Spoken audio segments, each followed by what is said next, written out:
एक गांव में एक लालची औरत अपने पति के साथ रहती थी। उसका एक बेटा था जिसका नाम बाबूलाल था। वह कोई काम धाम नहीं करता था, बस पूरा दिन गांव में इधर उधर मंडराता रहता था। एक बार अगर और मुझे राम प्यारी बोले ना तो एक लगाऊंगी। चुपचाप यहाँ से चला जा, नहीं तो मुझसे बुरा कोई नहीं होगा। अरे सुमन, तुम गुस्सा क्यों होती हो? तुम मुझे बहुत अच्छी लगती हो। मैं तुमसे शादी करना चाहता हूँ। मुझसे शादी के सपने छोड़ और निकल यहाँ से। बड़ा आया शादी करने वाला। फिर इतना बोलकर सुमन गुस्से में वहाँ से चली जाती है। तभी बाबूलाल का दोस्त वहाँ से गुजर रहा होता है। अरे बाबू भाई, ये सुमन तुमसे क्या कह रही थी? कुछ नहीं भाई, अपने प्यार का इजहार कर रही थी। लेकिन भाई उसके हाव भाव से तो कुछ और ही लग रहा था। बाबू भाई, मेरी बात मानो तो तुम इससे दूर ही रहा करो। गांव वाले बोलते हैं इस सुमन के ऊपर चुड़ैल का साया है। ये रात को अकेले वीराने में घूमती है। कुछ लोगों ने तो इसके उल्टे पैर तक देखे हैं। तुम्हें पता है ना, उल्टे पैर चुड़ैल की निशानी होते हैं। चल बेवकूफ, तेरा दिमाग खराब हो गया है जो इतनी सुंदर लड़की को चुड़ैल बोल रहा है। सुमन कोई चुड़ैल वुड़ैल नहीं है, मैं तो इसी से शादी करूंगा। फिर इतना बोलकर वह अपने घर की ओर चल देता है।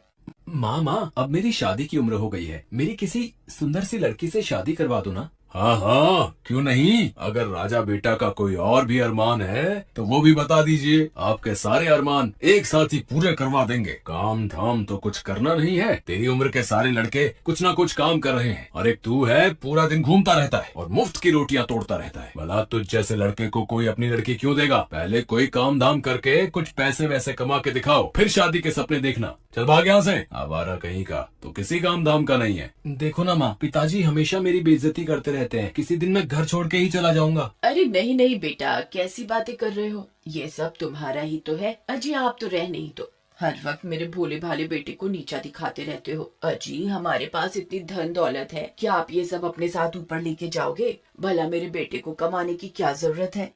माँ, मुझे सुमन बहुत पसंद है। तुम उसके घर मेरा रिश्ता लेकर जाओ ना। ठीक है, मैं कल ही सुमन के माता पिता से तुम्हारे रिश्ते की बात करने जाऊंगी। फिर अगले दिन बाबूलाल की माँ सुमन के घर रिश्ता लेकर जाती है और उन्हें अपने पैसों का रुबाब दिखाती है। देखिए बहन जी, आप बहुत अमीर लोग हैं और हम गरीब। मेरे पास आपको देने के लिए कुछ भी नहीं है। तुम्हारी किस्मत बहुत अच्छी है जो तुम्हारी लड़की की शादी मेरे बेटे से हो रही है। बस तुम सुमन की शादी मेरे बेटे से करवा दो, मुझे तुमसे कुछ नहीं चाहिए। इतना बोलकर वह वापस अपने घर की ओर चल देती है।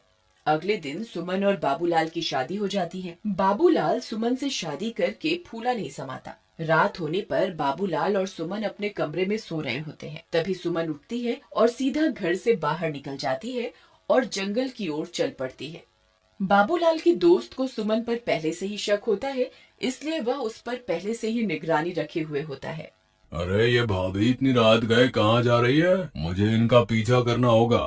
फिर चीमा सुमन का पीछा करने लगता है। तभी चलते चलते सुमन के पैर उल्टे हो जाते हैं। अरे मर गए रे, इसके तो पैर ही उल्टे हो गए। मेरा शक सही निकला, ये तो चुड़ैल निकली। तभी देखते ही देखते सुमन चुड़ैल में बदल जाती है और गुफा के अंदर घुस जाती है।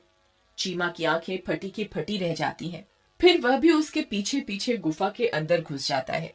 ए हैवानों के देवता, मैं आपको 9 बलि चढ़ा चुकी हूँ। बस एक बलि और चढ़ाते ही मैं सर्वशक्तिमान बन जाऊंगी। फिर मैं इन शक्तियों से पूरी दुनिया पर राज करूंगी। मुझे अभी के अभी सारी बात बाबूलाल को जाकर बतानी होगी। फिर वह सीधा भागता हुआ बाबूलाल के घर जाता है और खिड़की से उसे आवाज देता है। बाबू भाई उठो, मुझे तुम्हें बहुत जरूरी बात बतानी है, जल्दी उठो।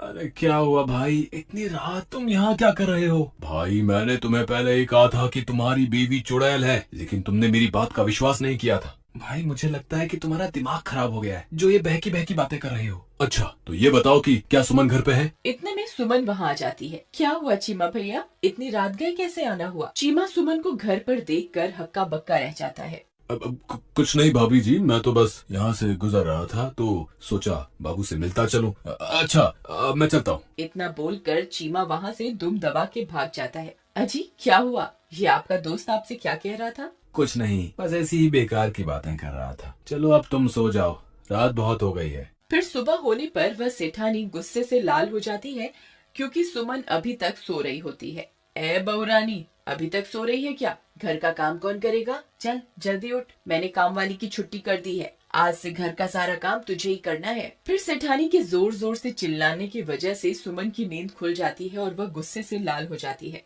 रुक बुढ़िया, तुझे मैं अभी बताती हूँ। फिर सुमन गुस्से में बाहर आती है। ए बुढ़िया, क्यों शोर मचा रही है सुबह सुबह? मेरी सारी नींद ही खराब कर दी। अरे दैया, इसकी हिम्मत तो देखो, मुझे बुढ़िया बुला रही है। ए, तेरी इतनी हिम्मत, मुझे बुढ़िया बोलेगी? चुपचाप घर का ये सारा काम निपटा दे। तेरे माँ बाप ने वैसे भी दहेज में फूटी कौड़ी भी नहीं दी है। मैं कोई काम वाम नहीं करने वाली, जो करना है कर लो। तेरी इतनी हिम्मत, मुझे मना करेगी? रुक, तुझे अभी बताती हूँ। अरे मर गई रे, ये क्या हो गया?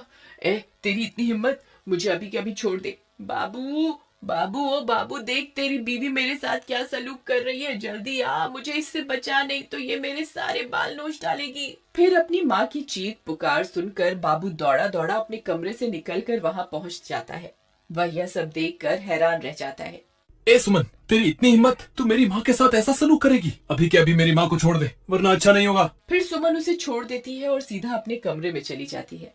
माँ, आप ठीक तो हो ना? आपको कुछ हुआ तो नहीं ना? मैं ठीक हूँ बेटा, मैंने तो बस इसे घर का थोड़ा काम करने को कहा था और इसने मेरी तो धुनाई ही कर दी। फिर बाबू परेशान होकर घर से बाहर निकल जाता है। वहाँ उसे उसका दोस्त चीमा मिलता है। क्या हुआ बाबू भाई, इतने परेशान क्यों हो? क्या तुम्हें पता चल गया कि तुम्हारी बीवी चुड़ैल है? मजाक मत कर यार चीमा, मैं वैसे ही बहुत परेशान हूँ। आज सुबह सुबह तो सुमन ने हद ही कर दी। उसने माँ के बाल पकड़कर उनसे बहुत बदतमीजी की। भाई, मैंने तो पहले ही कहा था कि सुमन कोई साधारण लड़की नहीं है, उसके ऊपर चुड़ैल का साया है। एक बहुत आसान रास्ता है। अगर तुम उस चुड़ैल के सामने आईना रख दोगे तो तुम्हें उसकी असलियत उस आईने में दिख जाएगी। फिर वे दोनों अपने अपने घर की ओर चल देते हैं। रात होने पर बाबू सुमन के लिए एक फूलों का गजरा लेकर घर पहुंच जाता है। अरे भगवान, तुम कहाँ हो? देखो आज मैं तुम्हारे लिए क्या लाया हूँ। सुमन वहाँ आती है और गजरा देखकर बहुत खुश हो जाती है। फिर वह गजरा अपने बालों में लगाकर शीशे के सामने पहुँच जाती है। तभी उसके पीछे पीछे बाबूलाल भी पहुँच जाता है। सुमन जैसे ही अपने आप को शीशे में देखती है, उसकी असलियत उसमें दिखाई देने लगती है। बाबूलाल की आंखें फटी की फटी रह जाती हैं। वह उस चुड़ैल को देखकर बहुत डर जाता है। हे भगवान, ये मैं किस मुसीबत में फंस गया? ये तो सच में चुड़ैल निकली। अच्छा हुआ तुझे मेरी असलियत के बारे में पता चल गया। मैं आज रात को तेरी ही बलि देने वाली थी। अरे भागो रे, ये तो चुड़ैल निकली। अपनी जान बचा के भागो। चीमा भाई, मुझे बचाओ, मेरी बीवी तो चुड़ैल निकली। तुम सही कहते थे। हाय, मर गए रे। फिर वह सीधा भागता भागता अपने दोस्त चीमा के घर पहुंच जाता है। चीमा भाई, जल्दी से दरवाजा बंद कर दो। तुम सही कहते थे, सुमन तो चुड़ैल है। मैंने उसकी असलियत आईने में देख ली है। अब वो मुझे नहीं छोड़ेगी। अजी, मुझे लगता है आपका ये दोस्त अपने साथ साथ हमें भी मरवा के छोड़ेगा। तुम अभी के अभी से घर से बाहर निकालो, नहीं तो इसकी पत्नी इसका पीछा करते करते यहाँ पहुँच जाएगी। तभी जोर जोर से दरवाजा खटखटाने की आवाजें आने लगती हैं। वे सब लोग डर जाते हैं।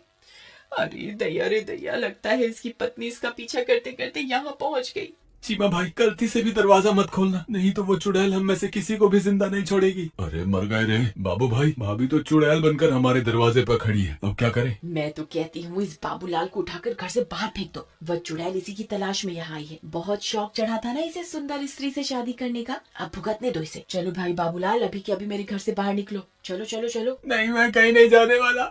मैं अकेला नहीं मरूंगा।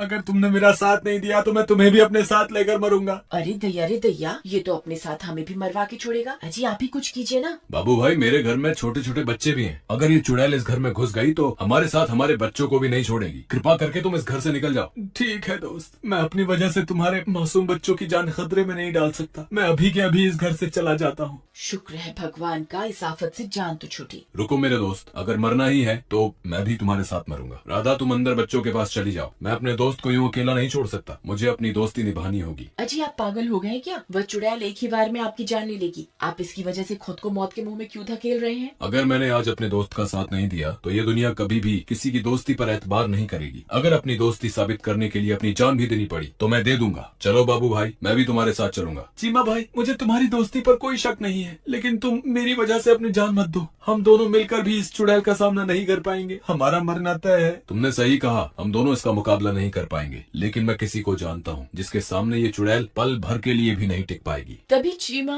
भागकर घर में बने मंदिर की ओर जाता है। हे महाबली हनुमान, हम आपके बिना इस चुड़ैल का सामना नहीं कर सकते। आज फिर से एक बार बुराई को हराने के लिए हमें आपकी जरूरत है। कृपा करके हमारे साथ चलिए महाबली। चलो भाई, अब इस चुड़ैल को सबक सिखाने का वक्त आ गया है। अरे वाह वाह। हम 2 नहीं है चुड़ैल, हम 3 हैं। बोलो महाबली हनुमान की जय, सियापति रामचंद्र भगवान की जय, पवन सुत हनुमान की जय। अरे अरे मर गई रे, ये तूने क्या कर दिया? हे भगवान मुझे क्षमा कर दो, मुझसे बहुत बड़ी गलती हो गई।